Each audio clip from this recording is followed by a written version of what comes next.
Get off of me. Unhand me, sir.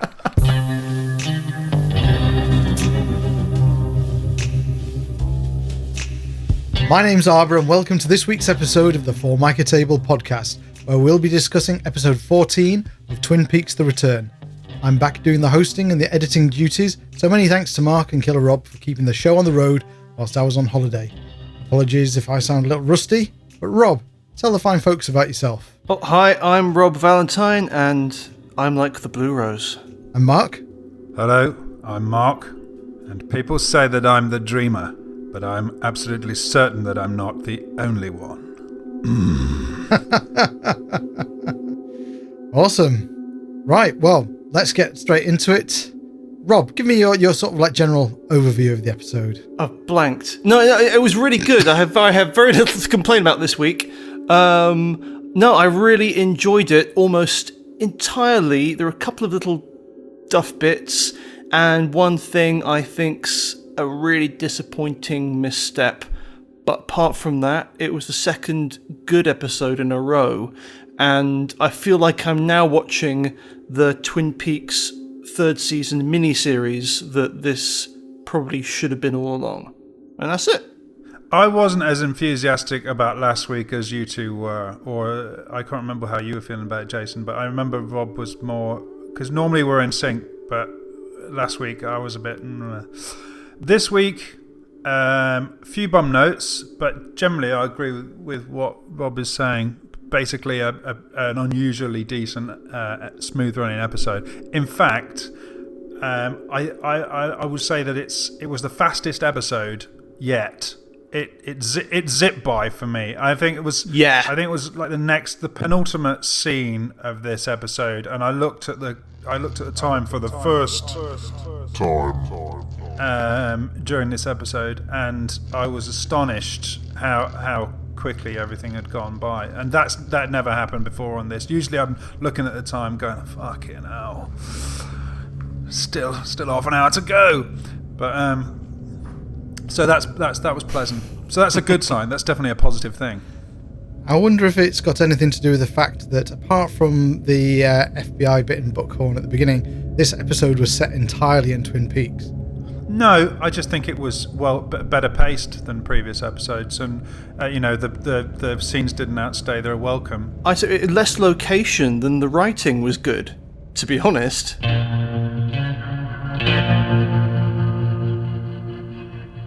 All right, so let's get into it then. So we start off in Buckhorn, South Dakota. Gordon Cole calls the Twin Peaks Sheriff's Department, returning Frank's call, and says to Lucy, "You've been there all through the years, Lucy?" This was very touching, I thought. Or I thought it was an incredibly sweet moment with the way Lynch asked that, Lucy, you've been there all this time, and then she witters on in the same way that she does the first time we met her. Sheriff Truman, FBI Director Gordon Cole is on line 1. That's the blinking one. The one that's blinking right now. She does all that kind of routine, and I thought there was something kind of touching about that. In a way, it felt like, now shit's really happening, and like we're back in Twin Peaks. It's a kind of reference to the first episode, so it just felt like, our feet are on the ground now. It did have, for me, one of the funniest moments. Yeah. When Lucy says, "I have gone home, and Andy and I have taken some vacations. One year we went to Bora Bora." Yeah. And then there's just this long... It's brilliant. Yeah. Well, Lynch is just like, It's brilliant. Would you like to speak with Sheriff Truman? Yes. Lucy, I'm returning his call. Rob, what did you think? No, it was really lovely to have them communicating with each other, but there was a very slight danger for a millisecond where I kind of thought, hi, is that fan favourite Lucy? It's fan favourite Gordon Cole here, kind of thing. For a second I thought it would kind of go that way, and it didn't, and so I was instantly kind of in warm fuzzy territory for that bit. So yes, Gordon is put through to Frank. Gordon obviously initially thinks that he's talking to Harry, but then we get the usual Harry's ill spiel. He's in the doctor's care. We get that a lot, don't we? Yeah. I love this episode, but we get that a lot. I'm warming to Mark's theory that perhaps Harry should have just been recast. Oh, totally. Yeah. Something's been found. Something Deputy Chief Hawk found. Missing pages from a certain Laura Palmer's diary That could indicate 2 Coopers. Yeah, a point of fact, the phrase he uses is a certain Laura Palmer's diary. It's Laura Palmer, for God's sake, man. It's Laura Palmer. She's the black cloud that hangs over this town, or should be, but everyone keeps forgetting. It's like she's old news. Pisses me off. I love this episode, by the way. I loved it, but pisses me off. No, it's a fair point. It's a fair point in that this thing would be reverberating throughout the town and everybody's lives for many years to come. I guess the get out of jail card is the fact that it's Frank Truman, not Harry Truman, but still, yeah. In a Coen Brothers movie, they wouldn't mention why. They'd just get on with it. Yeah, have they not killed off Harry out of sensitivity to the fact that Michael Onkin isn't well? Could well be. Or perhaps they're just leaving like a little door slightly ajar just in case there's a season 4 and...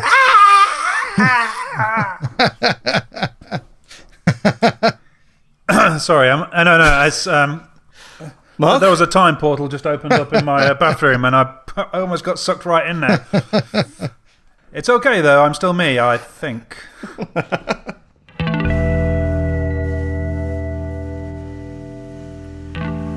One more thing.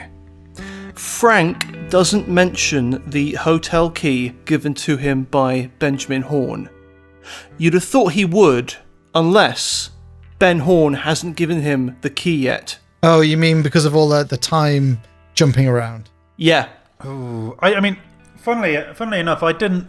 I definitely did think about time things, and we'll get onto that later, no doubt. But I didn't notice any inconsistencies in the same way that the last episode was full of them. Oh yeah. And I'm going for the cock up rather than conspiracy route here. This episode for me, we'll get onto it, but this episode for me sort of confirmed that there's definitely some sort of intended, purposeful time shenanigans going on. But moving along, staying in Buckhorn, we now have Tammy and Albert in a hotel room full of flight-cased computer gear. It is Buckhorn, isn't it? Yeah, it is Buckhorn. Yeah. Going for a bit of exposition time as they talk about how the Blue Rose thing all started. Yeah. Which was back in 1975. 2 agents were sent to investigate a murder in Olympia, in Washington. They went to arrest a woman called Lois Duffy in a motel room, only to discover one Lois lying on the floor shot and the other Lois holding a gun. The one on the floor smiles and says, "I'm like the Blue Rose," and then promptly disappears. And the 2 agents in question were Gordon Cole and Philip Jeffries. Yeah, fascinating stuff, I thought. I know that sometimes we feel like these kind of Mr. Expositional moments are starting to sort of slowly take the air out of the whole Twin Peaks mythology, but I didn't really have a problem with it. I liked this story. It was nice images. Yeah, I mean, I sort of, having to watch what's-her-face, Krista Bell, pout all the way through it was... I mean, maybe I'm sort of particularly sort of sensitive to it. I don't know. I thought in this particular episode, she was kind of sat a little bit weirdly. I know. I wish had a kind of like blankness to her face. Just sit properly and just listen. Just be. That's all you got to do. You just got to listen to what Miguel Ferrer is saying. He's going to be dead soon. So just give him the benefit of the scene. Not 100% sure she knew that at the time, to be fair to her. It was a really oddly staged scene again, though. There are a lot, it's like this. It's like the scene last week with Mr. C. When with the arm wrestling scene, how they were all stood around the back of the table as if they were on stage, about to break into song or something. Yeah. I mean, Albert kind of gives her all that exposition out of nowhere. Like, what were they doing? What are they actually doing? Sat there with that computer equipment. What are they actually doing? What do they do with Apple Macs as well? I'm sure they won't have Apple Macs in the FBI. I'm sure they've all got like, sort of PCs. It's weird. I can't imagine Apple Macs having it. Yeah, I can't. I don't believe that. I just don't believe it. Yeah, I mean, I was okay with the whole Blue Rose thing, but it was just Albert. It's like Albert just decided to tell her unprompted, halfway through doing something else. It was just odd. I think that's, if you don't mind me saying so, Rob, I think that's a bit pernickety. That's fine. Given that it's given that it's a TV show about this Blue Rose thing, and that they have to sort of tell us stuff so that we know what's going on in the story. I give them a pass on it. Okay, I'll just have a prompt for your exposition. Yeah. Well, I mean, fair enough. I can see why he's explaining this stuff, because she's just been brought onto the team, and he's kind of bringing her up to speed on what this whole Blue Rose stuff is about. I suppose it's where the scene starts. Rob's right. I mean, he's absolutely right. It starts off and he's like, so, yeah, let me tell you about the first Blue Rose case, and it's kind of. There is a kind of, it is kind of stilted and awkward. Yeah, I mean, lead her into a room to tell her, or something, or the reason why I brought you here is, or something. I don't know. Yeah. After explaining this, Albert is like, so what questions should you be thinking about? And she's like, what's the significance of the Blue Rose? And it doesn't occur in nature. It's not a natural thing. Therefore, the dying woman wasn't natural. And then she does perhaps her worst bit of acting yet, where she goes, what's the word? A tulpa. Yeah. For me, it's all like that. I didn't see her as being worse than usual. But yeah. I mean, I've cut her a lot of slack, but in this episode, I thought she was. All right, welcome to the team. Very, very interesting. Tulpa is another Tibetan word, like Dugpa. Tibetan mysticism again, yes. A tulpa, in case you don't know, is a thought form where a person or an object can be created out of the collective unconsciousness of people. Fascinating. It ties into the whole kind of doppelganger thing.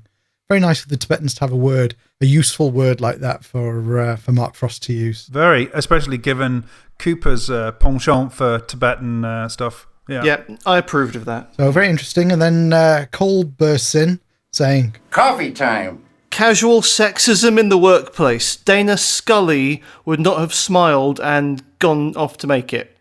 Just saying. Yeah. Is that what happened? I missed that. Is that so? She sort of toddles off and does as she's told. Does she? With a smile, yes. She slides off her seat and goes to make the coffee. Yeah. Well, I mean, she's the most junior person there, so I thought it was more of a hierarchy thing rather than a sexist thing. She's a federal agent, She graduated. Cue the line from last week's episode. She graduated top of a, I don't know, whatever it is. Now cut in the line, so I don't have to waffle on and da da da. You've been on our radar since you made the honors list at George Washington High, not to mention the dean's list at MIT and top of your class at Quantico. And all that. Clarice Starling would have told him where to go, I think. She's absolutely, the way that they painted her in the last episode, she is basically like Clarice. Minus the fava beans. I ate his liver with some fava beans and a nice Chianti. Well, we get another funny moment when a window cleaner, like a ninja, suddenly leaps onto the window and starts squeaking. Window ninja. Yeah, and then we get Gordon Cole struggling with his hearing aid, making kind of weird moaning sounds. I love that. That made me guffaw. Yeah. So we get Diane coming in. Deputy Diane reporting. Gordon presses her on that meeting that she had with Coop when he came out of the Black Lodge. Did he mention Major Garland Briggs? Fuck you, Gordon. Yes. And reluctantly, she admits to it. I guess because Laura Dern is such a solid, logical actress, there's no winks to the camera. So when Diane's in a room with Gordon and Albert, she's not giving off any signs as to whether she's, which team she's on. If she's on Team Mr. C or another team that we don't know about. So it's hard to read her. Yeah, I suppose thinking regardless of what she's up to precisely, she's a trapped figure, and I think that's possibly what is empathetic about her at this stage, even though we can no longer trust her and just trust to feel what she's feeling. I think it's down to Laura Dern being so damn good. Yeah. She's definitely a human being between a rock and a hard place. We just don't know what the rock is and what the hard place is precisely yet. But she's definitely conveying it. Then we get Albert producing the ring that was found in Major Briggs' stomach. He reads the inscription, which says, "To Dougie with love, Janie E." With that, we get the revelation that Janie E is Diane's hated, estranged half-sister who is married to Dougie Jones. And for me, that moment was like discovering that Anakin Skywalker built C-3PO. I see your point, sir. I didn't have a problem with it in that it seemed to me, although we don't know exactly what the connection is yet, we know that they're connected by, that Diane and Cooper are obviously connected, and that Jane E is connected by her relationship to Dougie and Cooper, and it seemed to me that could happen fairly organically, that because of Diane's connection to Jane E, that then Cooper, Mr. C, would find some line in that direction. I'm jury's still out there for me. I know what you mean, but the jury's out for me. Yeah.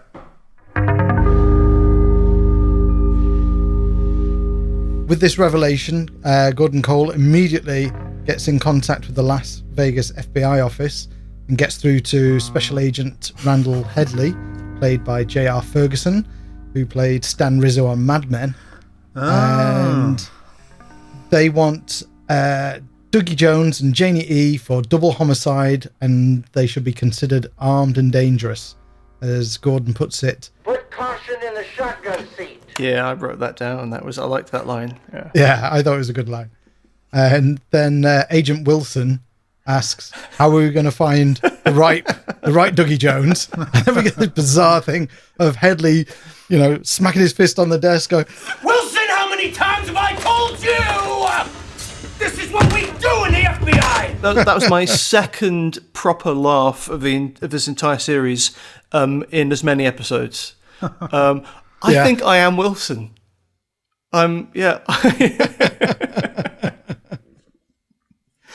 Yeah. I mean, I thought it was very strange that Gordon Cole could have given these Las Vegas guys a bit more information, such as what Dougie's wife was called, which might help narrow it down a little bit. But, hey, who am I to second guess the FBI? That's a very fair point. But yeah, no, that made me happy, that little scene. After that, Gordon dismisses Diane. Thank you, Diane. And then Cole tells Tammy and Albert about the conversation with Frank and the possibility of two coupes. And then he mentions that the previous night he had another Monica Bellucci dream. I love that it's another Monica Bellucci dream. Not just a dream about Monica Bellucci, but another Monica Bellucci dream. And I wondered whether this was another moment where Lynch emerged from behind Cole. Oh, well, that worked for me, because I made a note on this scene. We're like the dreamer who dreams, then lives inside the dream. Lynch has made this dream, and now he's living inside it. Ooh. So that for me, that worked very well. Yeah. She looks directly into the lens, and I don't think that's ever happened before. It's quite interesting. Gordon's not looking straight down the lens, but she is when she asks, "What? Who is the dreamer?"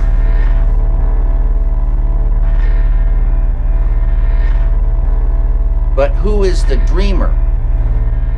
She also has a nice little tear going down her cheek as well. Yes, yeah, that was lovely. That's the thing. I think she's asking us who, I think she's telling us that we're the dreamer, But I mean, at this point, I sort of got worried that we're heading for sort of a Pam and Bobby moment, where Pam wakes up and Bobby steps out of the shower. Good morning.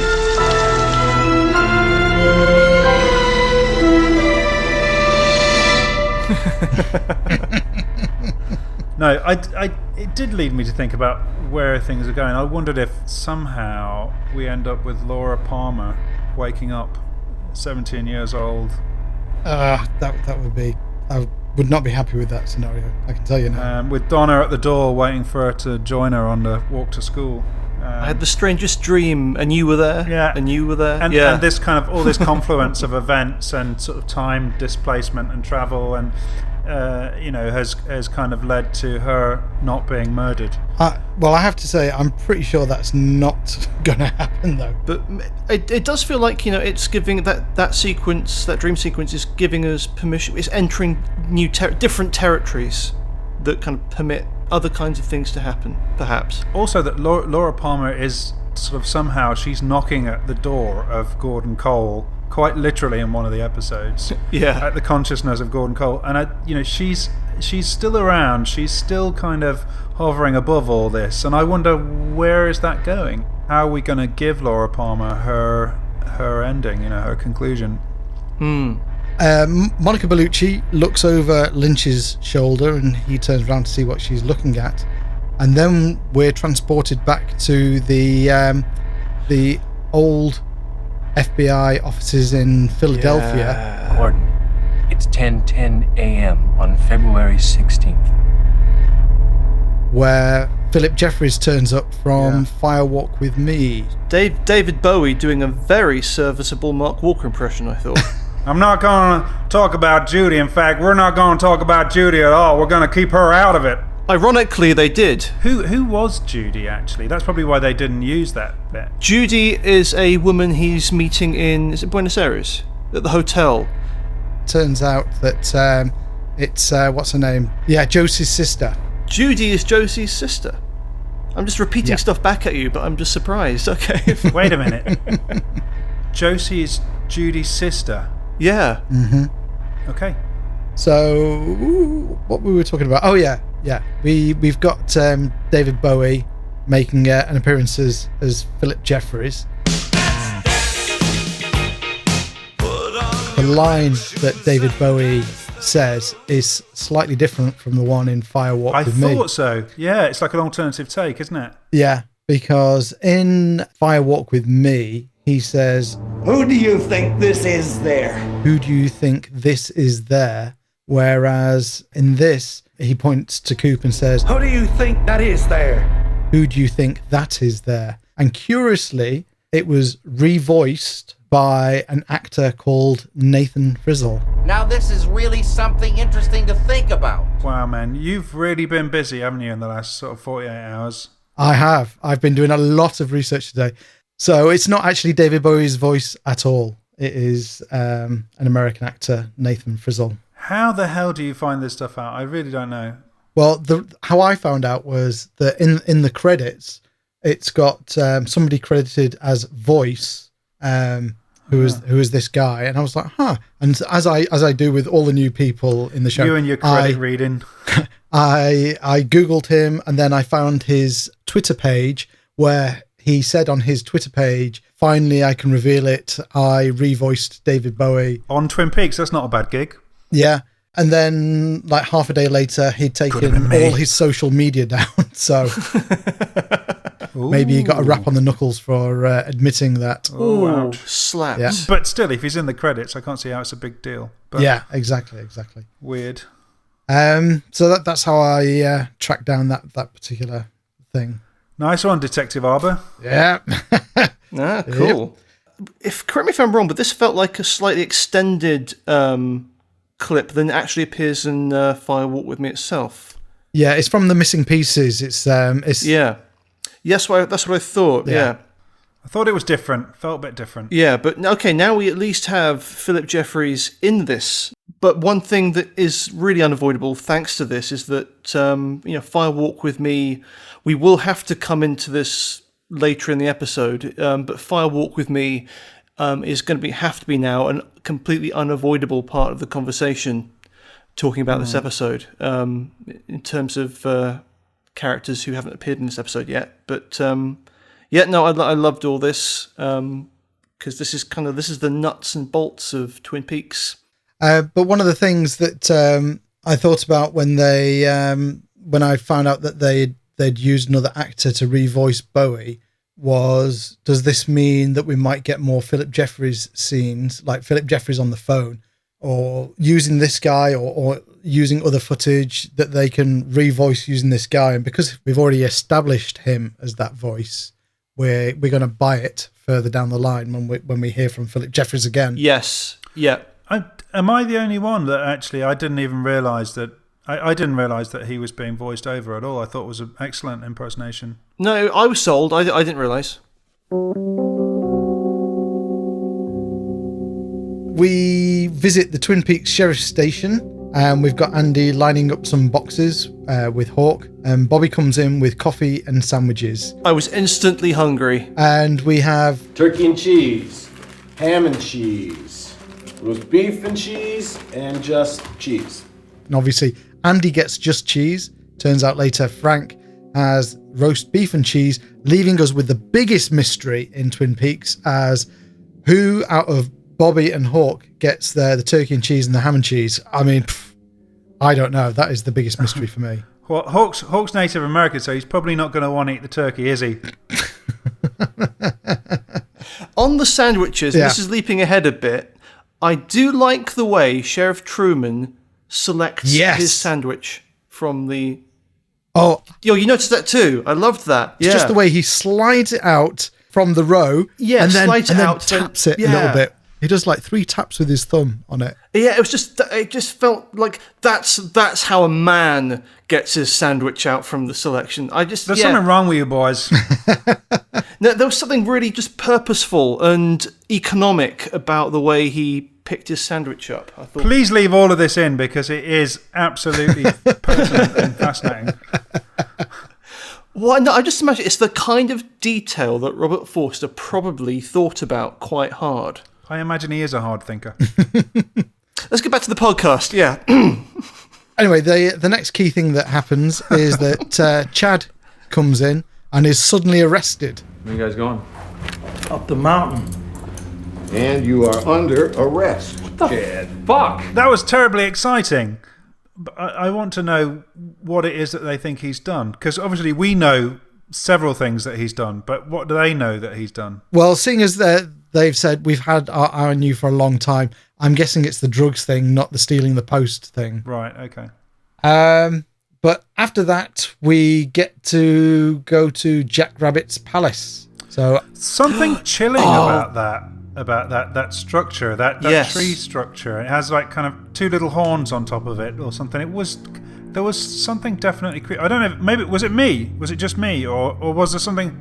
Oh no, that was that. Is that a location they found, or is that fiberglass, or what? Because that's brilliant. Yeah, and also I don't know if any of you guys noticed this, but the shape of it is very, very, very similar to the tower, Devil's Mountain, in the Purple Sea. Oh no! You know, in episode 8 when we zoom towards the tower and we see it. Oh, okay. And there's a weird kind of camera angle where it's just kind of traveling along and looking up at the tree. Yeah. And it's a very similar camera move to the zooming into the castle in the Purple Sea and looking the June-like castle. Yes, yes. When you compare the 2 shapes, which obviously I've done, they are remarkably similar. Ooh. Not identical, but similar enough to warrant a mention. My reaction to the visual structure, to just the aesthetic of the thing, was I just got chills. Oh yeah. There's something just totemic about it. It just works on you at this really deep level. It reminded me a little bit of it. I think it's called the Devil's Tower in Close Encounters as well. Yeah, it had that kind of. If it was made out of mashed potato, it would have been a dead ringer. Oh yeah. Did it? It had kind of little owl horns, but definitely it had a kind of Antichrist, Lars von Trier, Chaos Reigns kind of vibe about the whole thing, about this whole sequence. In fact, yeah. If only we'd had a talking deer. No, this was all fantastic stuff. This Chaos Reindeers. I just sorry, it came and I had to let it out. They put some dirt in their pockets and they head 253 yards east, where they find a hollow in the woods with at least one sycamore strapling that I noticed. There could have been more. Yeah, me too, yeah. And we see electrical smoke and a stone bowl, which to my eyes seemed to contain creamed corn with liquid gold on top. Oh, I don't know if it was creamed corn, but it looked creamy and milky. I think it's the first time we've seen anything like that, and it just seemed to indicate to me that it was the White Lodge as opposed to the Black Lodge. It definitely had that molten gold texture from episode 8 and from the little ball bearing inside the original Dougie. But just in the lead up to that, I mean, wasn't Lynch's dad, didn't he work for the Parks Service? 'Cause a lot of his childhood was spent with his dad amongst the redwoods. So the whole Bobby thing felt incredibly kind of autobiographical. That gave me chills in itself. But I love the putting the soil in the pockets, because in magical thinking, that's the earth from where you came. So if you do go anywhere else, it's like a safety rope to help pull you back. Yeah, and when they do end up coming back, that's where they go back to. They emerge back at Jack Rabbit's palace. Yeah. So I think that was probably the relevance of that. Yeah, and if you don't have soil in your pockets, you may never come back. Is that the thinking behind? Isn't it that vampires always sleep in the dirt of their own country or their own? Yeah. Exactly. Yes. Yeah. But the magical thinking's pretty much the same. It's sympathetic magic, I think. But this is what I kind of wanted to see in the third season of Twin Peaks. Me too. I was just going to say, when they got the backpacks on and they got the sandwiches and somebody's having a cigarette and somebody's having a coffee and then they're heading out into the woods, it was like, this is bliss. This is what I wanted the whole time. Just that phrase, into the woods. It's like that's quintessential Twin Peaks stuff, and it's been a long time coming. In this hollow in the woods, they find Nado, who we last saw in, was it episode 3, falling through space, and it appears that she's landed in Twin Peaks, and she's alive, and she's still doing that weird kind of chattering talk that she had in the mauve room. And then Frank notes that it's 2:53 and a vortex appears in the sky, just like it did with Cole in Buckhorn. Although I should note that the center of the vortex was white in this case, whereas the center of the vortex in Buckhorn was black. Again, with the different kind of bowl, instead of engine oil, we had whatever was in that bowl. I think indicates to me that this is a portal to the White Lodge rather than Black Lodge. I thought it was so beautiful. I mean, I don't know how much of that was natural light and how much of it was lit by Peter Deming, but so gorgeous. And when they find her body, just this kind of creamy light skin against this sort of soft green moss, it's so painterly. I thought it was a really beautiful looking scene. No, it was magical. So anyway, they stare at the vortex, and then Andy vanishes. The main thing is that out of everybody, it's Andy that gets plucked to go and visit the what we can only assume is the White Lodge and speak to the giant, who is now confirmed to be called the Fireman. I am stuck. They are mad. Firemen put fires out. Firemen do put fires out, but also the log lady was married to a fireman, was she not? And I wondered if this was her husband. Oh. Andy is in the White Lodge talking to the giant, who introduces himself as the fireman. And then a weird smoking angular bars thing with smoke coming out of it or being reversed and going back into it appears in Andy's lap. And then he's treated to a series of visions recapping the season so far. He's treated to episode 8, and what a treat! So he's got images of the mother, Bob's birth, the woodsman, the got a light guy, electricity, red curtains, a nice montage of Laura Palmer with angels, Nado, shaky cam of 2 coops, a ringing phone, Andy showing Lucy something, and the Deer Meadow stroke Twin Peaks utility pole with 6 on it. So quite a barrage of images there. I mean, I think that again, I'm left with this feeling of this sort of slightly pseudo-Christian, sort of C.S. Lewis sort of amount of Christianity dancing around this whole Black Lodge, White Lodge mythology. Yeah, also the way that Andy looks heavenward. I can't shake this sort of heaven-hell Christian stuff. I don't know if I'm seeing it because that's my upbringing. I will add that I'm not religious at all, but I was brought up religious, so these kind of references sort of sit heavy for me. It's interesting you bring C.S. Lewis into it, because if it is there, it's a similar approach to his with obviously Lion, the Witch and the Wardrobe. My question is, why was Andy chosen, and is it because he tended to Nado the most? Is he the most pure? He also found Laura, didn't he? Or he was the first one. He expressed emotion, empathy to Laura on finding her body in the very first scene, or the second scene of Twin Peaks ever. So maybe he's the most empathetic. Maybe that's why he was chosen. He's the most empathetic, the most innocent, the most pure of heart. I think all of those things are things that can get you into the White Lodge. Oh, I'm getting goosebumps. Yeah, no, it's kind of it's the Grail quest thing as well. It's Galahad and all that. It's it's the purest of heart gets to go to the. I suppose that's why Carl Rodd's had such a retcon on. He's been turned from a grumpy old wanker into a do-good and nice guy, because according to the new mythology now he's been in the White Lodge with Margaret, hasn't he, the log lady? Yeah.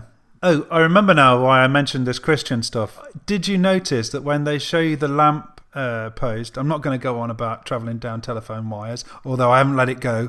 When they show you that telephone pole with the number on it, the number is 6, obviously, but there's 3 shots, so it's like 666. Yeah, I noticed that as well. Yeah, 3 cuts of the same shot. Three cuts, kind of like pushing in closer. No, I noticed that. I wasn't sure what to draw from it, but I could definitely see a 666 thing going on there. Rock and roll. Number of the Beast. Going to Iron Maiden.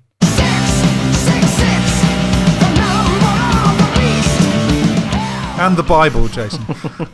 Oh, yeah, that as well.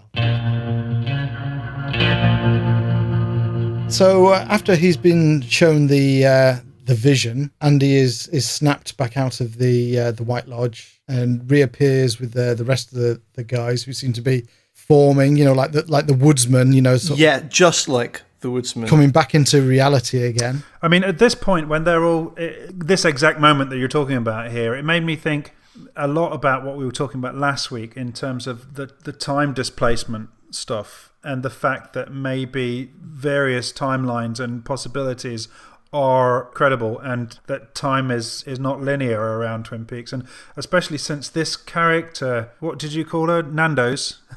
What is she, mate? Cheeky Nando's. Cheeky Nando. So she's made out of chicken. That's what she's got across her eyes. She's got bits of chicken burned by peri peri. No, what's her name? Nando. Nado. Same thing. Nado. No, but her appearance, because the main quality of her last appearance in episode 3, the thing that I remember most strongly about her was this jittery effect where it seemed like time was kind of all over the place with her. Her appearance in this, it really gave me a shock when they found her originally, because I really thought, okay, this means that there's a rip, there's a tear in the sort of fabric of space and time. And I got really excited, and I started to think, I'm fully on board for this now. Bobby, Frank and Hawk are all a little bit dazed about what just happened. And then Andy appears carrying Nado and saying, "She's very important, and there are people that want her dead. She's fine physically. We need to put her in a cell where she'll be safe. Okay. Don't tell anybody about this." And everyone seems to be, totally down with this. And nobody goes, "What the hell has happened to her eyes? Why has she got skin covering her eyes?" Everyone's just like, yeah, fine, no problem. Andy, in this moment when Andy comes back carrying her in his arms, he looks like a hero, a lead character in a sort of 1980s action movie that's like in a hand-painted poster. He looks a bit like Bruce Campbell in one of the Evil Dead posters. I think maybe it's Army of Darkness or something like that. I mean, it's like Alpha Andy, you know? The guy is sort of elevated. He's grown at least a foot in this scene. Yeah, and it's the first time actually that Andy this series has felt like a three-dimensional person. You know, because he's had this vision essentially. He's had this prophetic experience, not just elevated in terms of heroic stature, but elevated away from his just caricatured shorthand for the Andy we remember. So in this bit, I just thought, yeah, he felt real. This is Alpha Andy standing on his own 2 feet, making his statement in the series, you know, and all the power to him.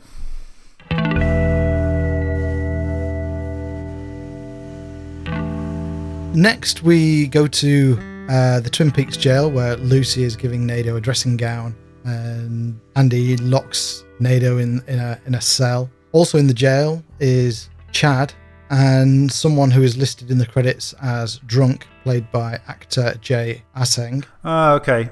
See, that's what reading the credits gets you. I wondered if it was Billy. Well, we'll come on to that later, but we get Andy admonishing Chad whilst Lucy looks on admiringly. You're a very bad person, Chad. Give good policemen a bad name. And when we were talking about it before, I think you, Rob, said that Andy's definitely getting laid tonight. Yeah. You're a joke, Andy. What I was kind of worried about in that scene quite naturally is, well, is she going to be okay? And because Andy is a guy who knows now. So I kind of thought, well, do you know what? I just have to have faith that Andy knows what he's doing. Because we know how dark the forces of darkness arrayed against our good guys are. And it's like, well, all we have is Andy's knowledge to go on. And so, you know, it's that wonderful thing where you actually kind of think, well, how can the good guys win? But you have to take it on faith that Andy knows what he's doing. And I love being completely in the hands of a story like that. By this point in this episode, as a viewer, I was just really happy. Because I was worried about the characters and having to trust other characters. I do trust that they know what to do. So yeah, I was completely swept up. So we've got Nado making monkey noises, definite kind of like chimpanzee sort of sounds. And the drunk is repeating everything whilst he bleeds and drools from the mouth and a wound on his cheek. As Chad joins in the monkey chatter for a moment, it was like a weird echo of the dog barking scene with Bobby and Mike. From the first episode, wasn't it? Yeah.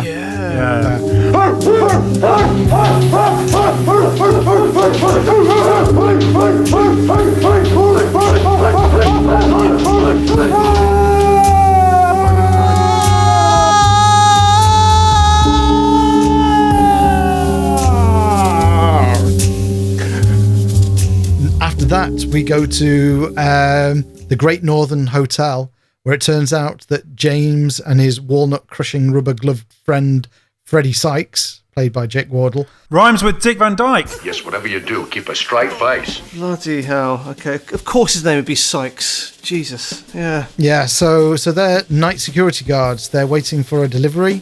And because it's James's birthday, Freddie tells him the story of how he got his superhuman rubber glove delivered in that Victorian Cockney accent, which... He's a little Cockney sparrow, isn't he? Yeah. Bloody hell, yeah. As Englishmen, how do we feel about this performance? I have a short list, in fact.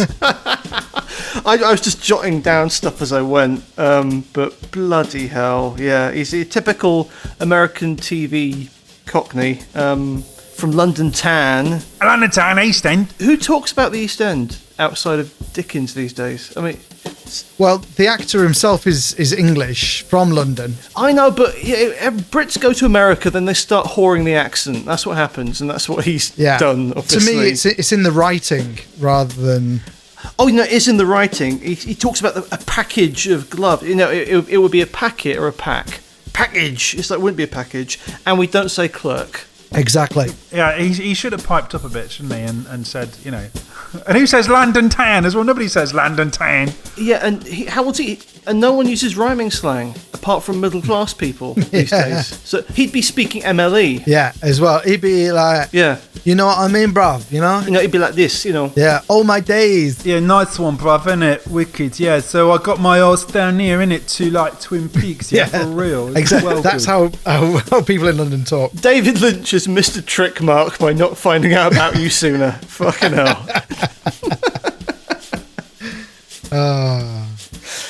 I do have a terrible feeling, though, that the whole reason for Freddy is that he's the guy who can beat Mr. C at arm wrestling. Yes. That was my thought as well. When he started going in about how he got his Hulk glove, I was just like, who else do we know who's got a really strong arm? A fist like a pole driver. Yeah, I thought, oh, Christ. I kind of worry that the climax when they defeat Mr. C is going to be like the end of Signs. You know, where suddenly the baseball skills, the glass of water skills, and everything else all come. Yeah, so, Wally Brando's going to turn up on his bike. Freddy is going to land a punch at just the right... It's all going to come together. Oh, no. There are too many little things that... oh, God, why would anyone need a superhuman green gardening glove hand? It's very Lynch, though. I did appreciate it. It's the sort of Ronnie Rocket David Lynch. Oh, no, I'm fine with it, but it's kind of like, God, there is only one reason why that could possibly come in use. Yeah. Although he's wrong-footed us. That's true. Several times in this series, where we think things are going one way, and he well, I hope he does. I'll be massively relieved if he does. It's like, oh, thank God, thank God. But yeah, his accent was hilarious. Yeah. Did anyone notice the Beatles reference in the middle of what he was saying? Oh, I think I did. What was it? It's he quotes a line from "Day in the Life" by the Beatles, where he's talking about running a comb across his hair and stuff like that. Oh yeah. This was just a little thing that made me think this is an American who wrote this, because they're just trying to bring in as many English references as possible. I know, it's painful. Yeah. Oliver Twist, the Beatles. What else is there? Yeah. I'm pretty sure a kid his age would have no idea what the Beatles sound like. It's like, I don't know about that, Jason. We're English. We're born with the Beatles in our DNA. We know the songs before we've even heard them. But James was cool. Oh, James. Actually, I have to say, I really like James in this scene. Me too. I like James in all his scenes. Leave him alone. All I'm saying is I am prepared to change my mind on James if he carries on like he's doing now. I think you should just get off James's back. I think everyone should get off James's back. You're only as good as what you're pitted against, and James has just been, unfortunately, never... well, that's not true, because he's been pitted against Laura in one way. In Firewalk with Me, I mean, he's the one trying to hold down the hurricane, isn't he? Yeah. And he gets a fuck finger in the face for his troubles. Which I found very amusing. Well, it's his best scene. It's his best scene. Laura.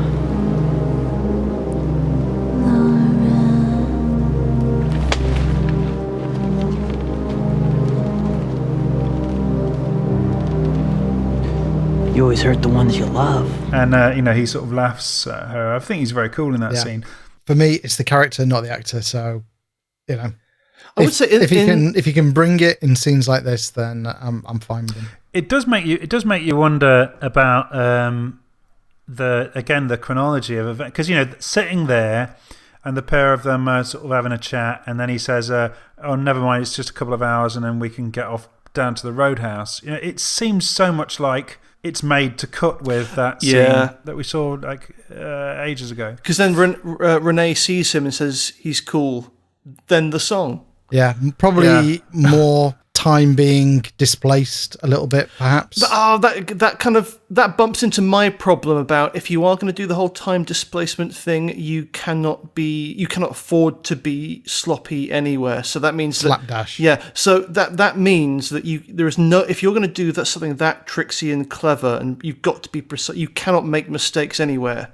Which means that you either get on board with the premise that there are no editorial or sequential errors in this whatsoever, and it's all intentional, or they've gone for that, and they've failed in some places. And I think you can't afford to fail anywhere if you're going to go down that whole kind of time wibbly wobbly route. What is it? Doctor Who says timey-wimey something. Oh yeah, wibbly wobbly, timey-wimey. I know this stuff. Yeah, but I kind of pretend I don't. But I kind of think, oh, do you know what? It's pointless, Rob. You're a dweeb. Just embrace it. But yeah, I just kind of think they are definitely going for a kind of a displaced time thing, but I think they're also screwing up on occasion. That's the sense I'm getting. Yeah, you could be right. I wondered, just based on this and a couple of other things, but mainly on this, how well this would cut with that first scene we see James, and how they seem so much to be sort of designed that way.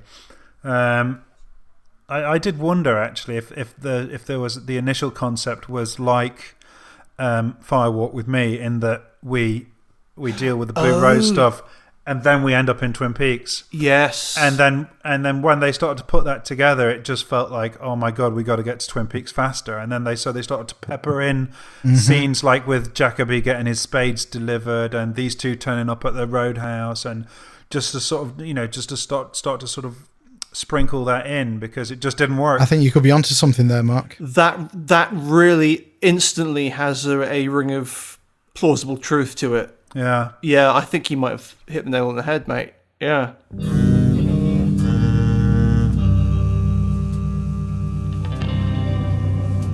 Now we're going to get onto something which is a little bit interesting, because after the story, Freddy waits for the delivery whilst James goes to check out the furnace. Whilst he's in the furnace, he hears the same high-pitched ringing that Ben heard. That's in Ben Horn's office, yeah. When he was in the furnace room, I was like, do you know what? This furnace room looks really, really familiar to me. Isn't it from the third episode? It's from, or at least it looks to me like it is the same location as the hospital basement, which is at the end of the international pilot, where Mike shoots Bob. You may think I've gone insane, but I promise I will kill again. Look out!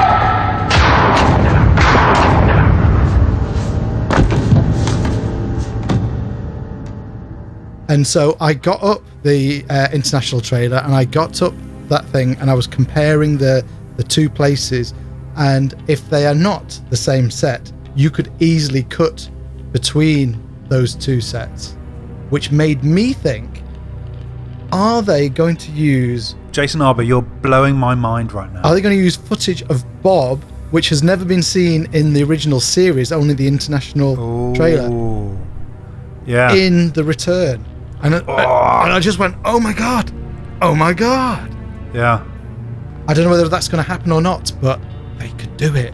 Because that location, when you bring up the two shots like I did earlier, and you've got them both on screen, it really feels like it's the same location. Yeah, I kind of wish that I'd never seen the international pilot now.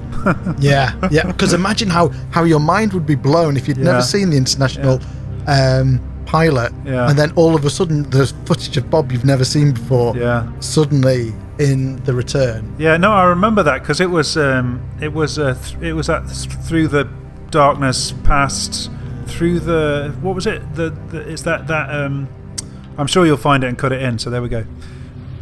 Through the darkness of future past, the magician longs to see one chance out between two worlds. Fire, walk with me. We lived among the people. I think you say convenience store. We lived above it. I mean it like it is, like it sounds. Yeah, and I remember it now because he's standing in this sort of circle of candles, isn't he? And yes, yeah. There's something to do with is there a gun in that scene as well? Oh, no, he gets shot. That's right. He gets shot. Because you've got Sheriff Truman and Coop ready to arrest him. That's and then, right. Then that's Mike how it ends. Yeah. bursts out, and he's got a gun, and he shoots Bob in the chest and the head. Yeah. And he goes down, and that's the end of Bob as far as that pilot was concerned. Obviously, could have been the end of Twin Peaks as well. Could have been if it not been picked up as a series. Yeah, in another timeline, in another world, another lodge. So that's why I got super excited about that furnace scene, and I thought this is all very interesting.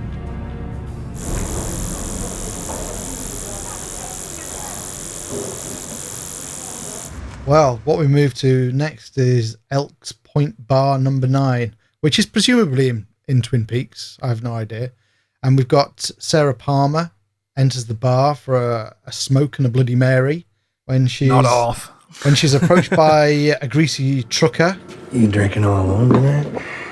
With Truck U on his t-shirt. And after Sarah tells him to go away, mind your own business, please. He gets very nasty, calling her bull dyke and various other obscenities. At which point Sarah says that she'll eat him. And he's a little bit incredulous until Sarah Palmer pulls her face off like a mask, just like Laura Palmer did, to reveal darkness and a dark series of images. Do you really want to fuck with this? Yeah, as opposed to Laura, who had this sort of glowing light coming out of her.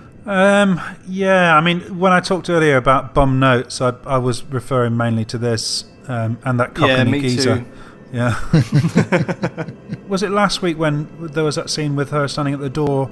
No, it's 2 weeks ago. That was the week before, yes. A couple of weeks back, yeah. And I think I mentioned that I felt like that there was something kind of almost sort of possessed about her face or her appearance, but I meant that as a trait of Grace Zabriskie in a way. No offense to her, she's marvelous, fantastic. I don't know. I feel like this is a disservice to the character massively. It feels kind of a little bit childish. It feels like a sort of a short-term thrill, and a bit destructive to the sort of long-term treatment of the character. Yeah, I just wrote one note for this, which was Sarah massively reductive. Yeah. But last week we had a great little chat about all her potential and the fact that she is, the grieving mother who feels responsible. But things we are into Fire Walk With Me. This is a sequel to Fire Walk With Me. Fire Walk With Me cannot be ignored, and in that, Sarah Palmer is essentially complicit. She knows Leland's a wrong 'un. The wash your hands scene, you can tell she knows. This is something else. This is the X-Files stuff kind of should be there to kind of support the human drama, but I mean that's the wonderful thing about Twin Peaks is that no matter how kind of mysterious and how X-Filey things got, there was always this kind of underpinning of kind of human drama that you could read it. It was multi-layered. You could always read Bob's possession of Leland. You can read that as a man who is grappling with two sides of himself and treat it as a sort of fantastical handling of a very sort of realistic and dark human drama. And walk away feeling sort of satisfied by something which is kind of substantial but also fantastical. This seems to tip far too far into the sort of fantastical territory for me. Well, I don't think what happens here necessarily negates that, because the series of images that appear inside Sarah Palmer's head could kind of point us in a particular direction. Because the first thing that appears is the mother from the glass box thing, who's got like a long silver tongue, which is kind of like flipping in and out, followed by a pale ghostly hand, which has the spiritual finger black, and then finally followed by some grinning teeth just before she chomps into the trucker's neck. So what do you read from that? Well, we know that the mother character was in New York at the beginning of this series. So if this is a doppelganger, or if Sarah is possessed, it could be that is a recent thing, and perhaps her grief and obsession with, watching violence and stuff like that has allowed this thing to possess her. So I don't think this is necessarily something that's been inside her the whole time. Okay, yeah. So that's why I thought the mother being in her was like an interesting thing, because we know where the mother has been. I guess that this, I guess how I feel about this scene depends heavily on where they're going with it next, because this is just they've only shown us this sort of this moment, essentially, so we don't really know what the inference is.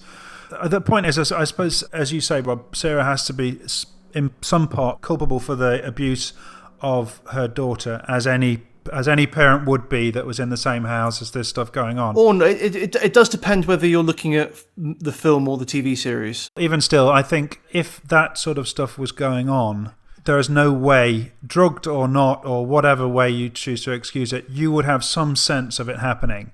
That would be the very real. That would be the reality of the situation. I think you would have some sense of it, and it would be your duty as a good parent to get yourself and your child out of that situation. But that takes an enormous strength of character, and I think there's a lot of parents that wouldn't do that, and doesn't necessarily make them bad people or whatever. But I think in some way, I don't want to have to reread the entire saga differently, and I'd feel cheated to some degree if Sarah, for example, had been the sort of mother of all demons, which it seems to suggest. And I guess the big question is this a doppelganger, or is it Sarah, or is she possessed? And if this is a tulpa, if this is an independent entity brought into being by Sarah's guilt, for example, a manifest of her guilt, yes, then I'm sort of okay with that. What you're describing is an extremely complex set of human emotions. But what we got in this episode was Sarah Palmer is a monster who bites people's faces off in bars. Yeah, I think at that point I sort of let out an audible groan and sort of face palm. But in fact, if she carries on with more of that, then that's what we'll have to call her, Sarah Face Palmer. It's like I'm all for her being possessed by any number of demons and being tortured by them, and them being in there with her in her noggin. But what I got from this scene is that no, she's essentially a monster. Yeah, I mean, if it's going along the lines of that Sarah Palmer is for some reason now the big mom monster, I just no thanks, don't want it. What I was hoping was going to happen was that she would simply, because she does most of the scene, and she is brilliant in it, not looking at him. But I thought she would just turn to look at him, and I thought she'd just stare him down, and he'd just see in her. No VFX needed. He'd just look into those eyes, and as a human animal, back away. I thought that was how it was going to go. I was just really disappointed. As you might imagine, I loved it. I thought it was great. I was watching it thinking, I bet Jason's going to love this. Yeah, I also like the barman reaction to it, where she's saying, You saw me, I was just sitting here having my drink. And he's like, we'll see about this. And then she's like, Sure is a mystery, huh? Yeah, I think since last week, funny, when this scene came on, when Sarah's walking up to the bar, I just jotted down and thought that, who in all Twin Peaks has the most right to destroy Bob? I'm thinking, well, Laura Palmer's mother. Yeah. She's Laura Palmer's mother. That's a powerful, that's a significant relationship. And I'm just I'm really worried they're going to squander Sarah Palmer. Yeah, me too. Basically. Me too. Next, we go to the Roadhouse, where we have Megan, played by Shane Lynch, who is unrelated to David Lynch.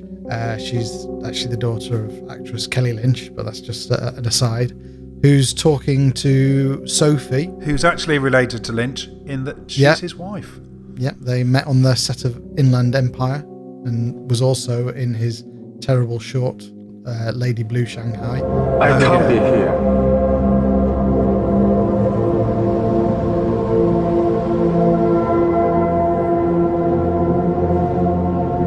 I wish I could. Oh my god, it's so terrible. so terrible. Yeah, don't seek that out. No. If you're a Lynch fan, don't. Yeah. No. Here's the thing. I've been watching Twin Peaks one episode a week and not looking at things online about it, like what they did in the olden days. Am I supposed to have remembered who these characters are? No, because we've not seen these characters before. Oh, fine. Okay, cool. I wasn't sure if I had seen them, if they were. I think I was thinking, have I met these people like 9-10 weeks ago? I can't remember. No, we've not met these people before, but what they are talking about is stuff that we have heard about before. Billy. Right. Yeah. Yes. Yeah. So it's kind of implied that Megan takes drugs and has been known to steal things. Nice sweater. Where'd you lift that? Sophie has heard that Megan was the last to see Billy. I heard you were the last person to see Billy. It was so fucking scary.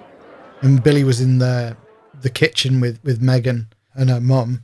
Curiously, she's not sure if her uncle was there. And then she relates how they saw Billy out of the kitchen window where he jumps a 6-foot fence, runs across the yard into their house. And then Megan and her mum start screaming because blood was pouring out of Billy's nose and mouth, which ties in with what Audrey said previously, that in her dream, Billy was bleeding from the nose and mouth. Yeah. And he hangs his head over the sink and he's getting blood up the walls and all over the floor. And he turns, he looks at us, real strange and all bloody, and he bolts out the back again. We're like, what? I thought the way that Megan was describing it, it's almost like, when someone's describing a dream, which is a little bit hazy. Yeah.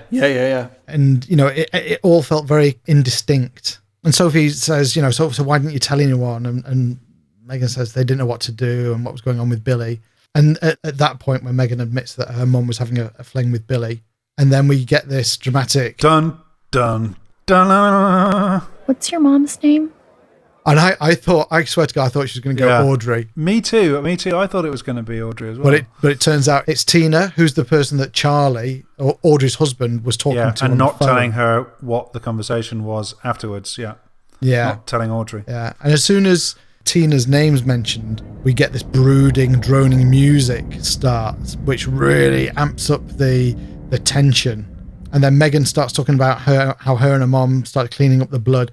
And again, she mentions... Don't remember if my uncle was there. And there's something about her not knowing if somebody was there or not, which made this thing feel really ominous and ambiguous. And Yeah. It actually made me think about Gordon's dream with Monica Bellucci, and saying that Cooper was there, but I couldn't see his face. It seemed to refer back to that dreamlike sensation of having somebody there that wasn't quite there, that you couldn't see or whatever. Yeah, I wondered if they were related. Maybe. If we go back to the jail cell earlier and the drunk person, that drunk person looks like the description that Megan gives of Billy, in that he's bleeding profusely and he looks really weird and everything was kind of like really strange. So potentially the guy who's in the prison cell is Billy, which confused me slightly because I thought Billy was the farmer guy, with the long hair, who had his truck stolen that Richard, apparently did something to. But then again, he was only that was just guesswork, really. In the credits, he was listed as farmer, not Billy, in the same way that this guy in the jail was listed as drunk, also not Billy. So we're left with the three scenarios. That farmer guy was Billy, the guy in the jail is Billy, or we've yet to see Billy. So it's, for a guy who seems to be threading his way through the plot, it's very ambiguous who this guy is. I think deliberately so. I think, we're supposed to have a sense of unreality about this whole kind of weird subplot. I do get a sense of Twin Peaks being a town now that we go to, populated by people we don't know and we're not going to get to meet, like in any actual town, rather than, in the old Twin Peaks, it was that kind of soap opera principle where you get to meet everyone, and it's actually, in practical terms, it's a village. It's the characters you know and the extras. But this time, it's a different approach where it's like you are on the periphery of other people's stories and other people's lives. And maybe you're never going to get to see these people again. It's a different approach to the same. It's interesting to see how well the episode stood up without any Carl McLachlan. Yeah. Mm-hmm. There aren't many episodes that have no Mr. C and no Dougie, and it went quite well. In some ways, Dale Cooper is he's a character to get you into the town, but it shouldn't rest on him, and this hasn't. I can't help but feel that his massive presence throughout the TV series, this series, is it feels more like a contractual obligation rather than because the story demands him. I can't believe that Kyle MacLachlan would be that much of a wanker in his autumn, late summer years. But his agent might be. No. I don't even think on his part necessarily, but perhaps on the part of the studio. Look, we want Kyle MacLachlan to star in this, so he'd better be in it throughout. It's purely a feeling I'm getting, just by virtue of the fact that he doesn't need to be in it this much. But I wasn't imagining the pressure to be in it was coming from him. I kind of imagined it was more like a stipulation that Lynch and Frost might have had to. Look, they'll let us do it, but they want Kyle in it X percent of the time, and the story doesn't need him that much. That's it for this episode of the Formica Table podcast. Next week, or rather this week, as this episode was slightly late, we'll be looking at episode 15 of Twin Peaks The Return and sharing our thoughts, opinions and theories. So fix your hearts or die. Until then, let's rock.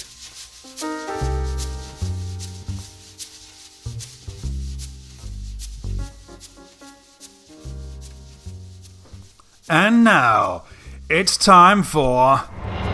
Filler or killer. Anyone? No? Jason? Rob? Oh look, a frog moth.